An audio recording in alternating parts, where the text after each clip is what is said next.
Doctor Andrés Chirinos Rivera, bienvenido a librosperuanos.com. Muchas gracias. En esta ocasión es por la publicación de su libro Quipus del Tahuantinsuyo, Curacas, Incas y su saber matemático del siglo XVI. Permítame, antes de entrar a su redescubrimiento de los valores de la Yupana, saber su opinión sobre el punto siguiente. ¿No le parece bastante inverosímil que un imperio cuya perfección gubernativa alucinó a los filósofos del Renacimiento no haya alcanzado el sistema de escritura fonética? En realidad no, porque hay grandes civilizaciones donde no, por ejemplo, la escritura tal como conocemos fonética, ¿no? O sea, con ese calificativo, no se da, por ejemplo, en la China, ¿no? Es una gran civilización. O sea, se da otro tipo de escritura, es verdad, que tiene que ver, que puede reproducir el habla. Y en el caso de la cultura inca, hasta el momento, al menos no habría una prueba evidente que eso haya sucedido. Sería un caso singular, pero en la historia hay casos singulares. Claro. ¿Y qué opina usted de la versión del vagabundo clérigo Montesinos sobre la existencia de una escritura quilcas, conocida por los amautas de una dinastía anterior a los incas y que se perdió por grandes conmociones? Es realmente la lectura de Montesinos para mí es impresionante en muchos aspectos. Para mí particularmente es en el aspecto de la tradición oral, ¿no? Que recoge muchas tradiciones orales, unas bajo formas, digamos que no sé muy bien cómo situarlas, pero son formas auténticas. O sea, uno ve los elementos que están también en otros autores, no solo en él. Pero hay cosas que solo están en él, otras. Y esa es una de ellas. Es el único autor que habla de eso, de esa escritura perdida. Entonces, lógicamente, uno se puede poner un poco escéptico ante eso, ¿no? Y además no solo eso está ligado a muchas generaciones, a decenas y hasta casi centenas, ¿no? de incas que estarían omitidos, ¿no? en todas las genealogías. Lo cual, en realidad sí es muy posible que haya muchísimos, eso sí, ya por lógica uno ve que hay muchísimos que deben haber sido omitidos para el periodo de tiempo largo que hablan. Pero lo de la escritura perdida, bueno, sí, es algo mucho más, digamos, no de negar, pero tampoco de admitir, no así simplemente, ¿no? Para usted, ¿los quipus son una forma de escritura matemática o también una forma de escritura retórica? Para mí, no del todo, o sea, matemática, de hecho, ¿no? Lo son. O sea, hay pruebas de ello, ¿no? Y se pueden leer los quipus, o sea, y las expresiones matemáticas que hay en ellos y sus cálculos hasta ahora, de una manera muy clara. Es verdad que no son muchos quipus los que aparecen, por ejemplo, operaciones complejas, pero evidentemente los tuvo que haber, muchos. Pero en una escritura retórica, digamos que hasta cierto punto sería más que matemática en la medida en que también son cuadernos de cuentas, libros de cuentas, donde aparecen artículos y donde se pueden relacionar como se relacionan de una forma bastante clara determinados hechos, ¿no? Como sucede sobre todo en los quipus huancas, ¿no? Tal como están relatados. Entonces hay algo más que cuentas, sino también se relacionan hechos históricos, por lo menos las circunstancias, los muertos, el lugar y tal vez la persona que los dirigía a las expediciones. En ese sentido es algo más que solo matemática. Muy interesante. ¿Y en qué consiste su redescubrimiento de los valores de la Yupana? Bueno, el redescubrimiento tiene que ver con una secuencia, son 11 agujeros, y hay en esos 11 agujeros, si establecemos una secuencia del 1 al 11, aparecen una serie de proporciones entre la Yupana, entre su lado derecho e izquierdo y entre su parte superior e inferior, y que forman una serie de simetrías matemáticas muy notorias y que además dan al número 5 el punto central, ¿no? Que es a partir del cual se establecerían los cálculos, lo cual está demostrado, y cualquiera lo podemos demostrar, de que es muy práctico y rápido hacer los cálculos en base al 5. Y creo que incluso, creo eso, ¿no? Los analfabetos cuando no saben, o sea, cuando todavía no han ido a la escuela a aprender a manejar los números, usan ese 5 también, ¿no? Para sus cálculos. Esto, bueno, es... Entonces, pero digamos, yo no diría tanto como redescubrimiento, ojalá fuera, ¿no? Pero finalmente tampoco es una hipótesis, tal vez que yo le he planteado, que me parece bastante, sobre todo tiene mucha coherencia interna. Ahora, lo que yo no puedo decir es si, qué elemento puedo demostrar de que así fue como calculaba. Eso no creo que lo pueda encontrar. Muy bien. Pero también usted considera que la clave decimal de Locke es algo exagerada. Y en su lugar propone la importancia primordial del 5. Pero si insistimos en la propuesta de sustituir números por letras, entonces la importancia del 5 no supone una escritura mucho más abreviada, críptica y taquigráfica. Bueno, de eso no lo sé, la verdad, no, ese punto en concreto. Lo que sí puedo decir en cuanto a Locke, ahí no me acuerdo el término exacto que me he referido, pero yo no lo considero exagerado. O sea, Locke lo que dice algo es bastante sencillo. Es lo que ya dijo Garcilaso y lo que dijo otros cronistas como Zárate. O sea, están ordenados decimalmente, están, ¿no? Unidades, decenas, centenas, eso era lo principal. Y esa es la clave en la que se leen los quipos numéricos. Ahora, hay otros, supuestamente, no es algo 100% seguro, pero hay quipos no numéricos, donde hay números, pero no están ordenados de esa forma decimal. No tienen el orden decimal agrupado, ¿no? Donde se distinguen decenas, centenas, sino que están, como decir, en un cierto desorden. Esos números no lo sé si podrían leer en otra clave, eso es lo que intentan otros, pero hasta ahora no se ha logrado. Ese es, digamos, un punto en investigación. Ahora bien, en la escritura incaica se percibe una evolución conjunta entre escritura, pintura y matemática. ¿Cree usted que en el quipu los nudos son números que representan letras o son letras que representan números?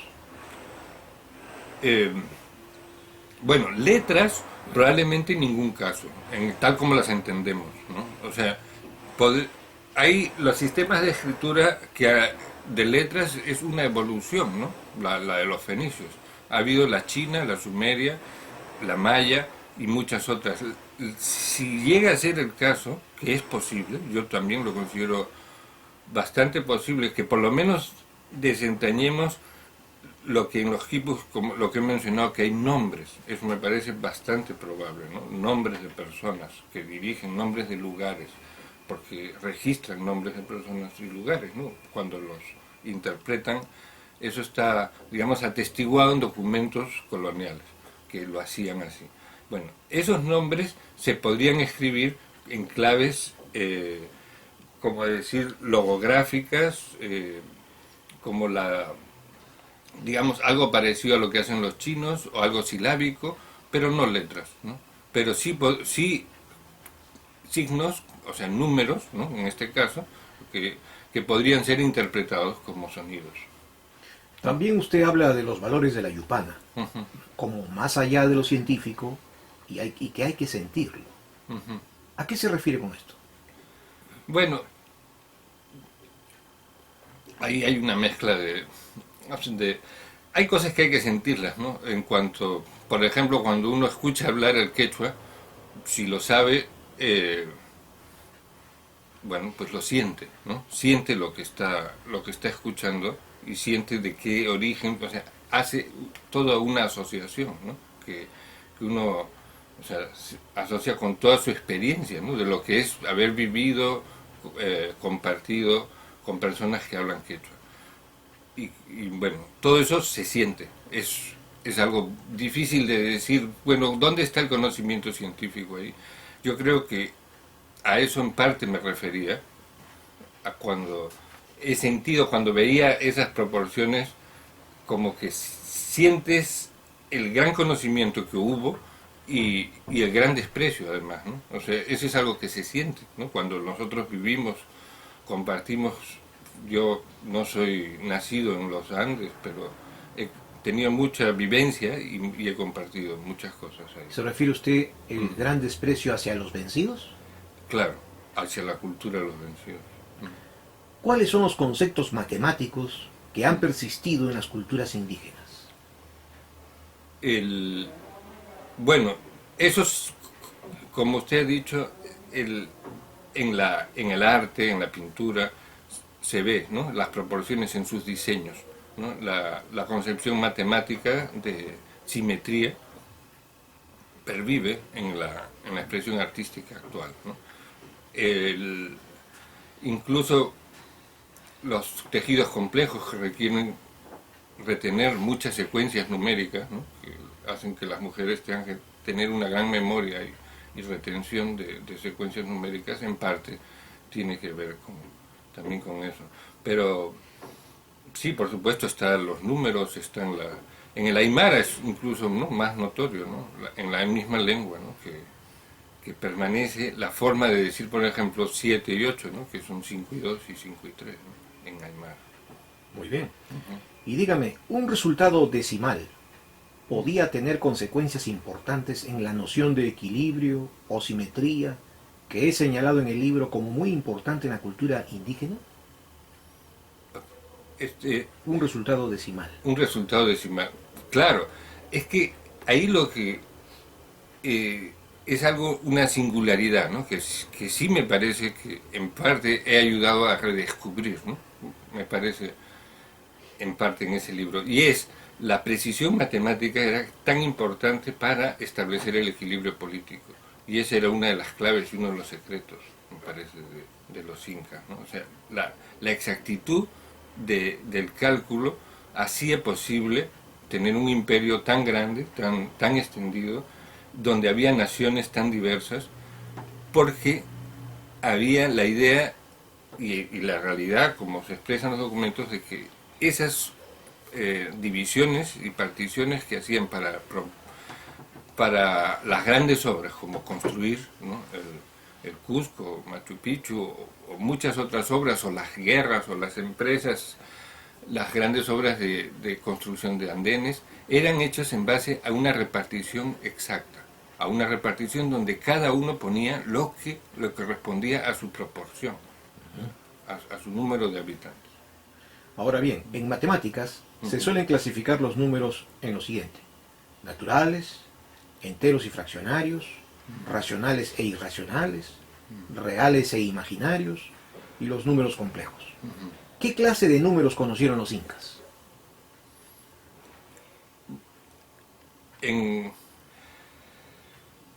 Yo ahí no he investigado especialmente este asunto, yo le digo sinceramente. Yo veo números como cualquier, no le veo la significación más allá, lo que podría haber, ¿no?, estudiando otras de numerología. Es algo que da mucho que pensar, por supuesto, muchísimo, pero yo he soñado, he pasado noches haciendo cálculos y viendo simetrías muy diversas. Lo de los números es algo que no deja dormir, tiene una serie de atracciones muy importantes, jala, tiene como una magia, yo también lo siento así, pero no podría decir, ¿no? Permítame interrogarle sobre algo que ciertos historiadores han insistido. ¿Conocieron los incas el número pi? No tengo ninguna referencia. ¿No es posible deducir de la yupana el número pi? Por supuesto, es posible, pero digamos que no hay dónde de ver que, al menos yo no tengo dónde, ¿no?, ver dónde, de poder afirmarlo, que sí, ¿no?, que no tampoco, simplemente no. Porque usted insiste mucho en el dominio de las 4 operaciones básicas. Muy perfecto, y lo dicen muchos cronistas de la época, y gente que no tiene ningún aprecio, ¿no?, eso es lo más reseñable por los indígenas que habla mal de ellos, ¿no? Que considera borrachos a los curacas. Pero dice, pero bueno, en cuanto a calcular, calculan mejor que nosotros, son más rápidos. Y dígame, para calcular la distancia de las estrellas, Ujú. de las constelaciones, ¿bastaban esos cuatro operaciones básicas que permitía la Yupana? Claro, o sea, yo creo que sí bastan. Lo que es necesario aumentar, ¿no? O sea, utilizarlas con otros conocimientos, como usted dice, para calcular esas distancias o esas proyecciones, ¿no? Que podrían hacerlo y que de hecho han debido hacerlo, han debido tener cálculos que, aunque sea por aproximación, los llevaran a ello. Ahora, ¿cuáles eran esos sistemas? No está, pues lamentablemente esa es una de las grandes pérdidas, ¿no? O sea, se han perdido cientos, miles de equipos probablemente. Lo que se cuenta eran cantidades enormes que había. Finalmente, la importancia del 5 como número primordial guarda algún paralelo con la teoría transformista china de los 5 elementos. Eso no, yo en ese caso no lo creo. Yo no lo creo, porque claro, los chinos establecen como decir un número perfecto en base al 5, pero bueno, no es el único, ¿no? Pero es uno de los principales. Para los incas el 5, al menos de la forma como yo también lo expreso y como creo que es casi demostrable o intuible, difícil de precisar el término, pero el 5 es la máxima importancia, pero en cuanto a los que eso derive, ¿no? A una, como son los 5 elementos en chino, o otros, ellos hablan de las 6 virtudes, de los bueno, a ese paso no, yo no lo sabría decir, pero no creo que esté relacionado. Doctor Chirinos, en nombre de librosperuanos.com, muchísimas gracias por esta entrevista. Muchísimas gracias a usted.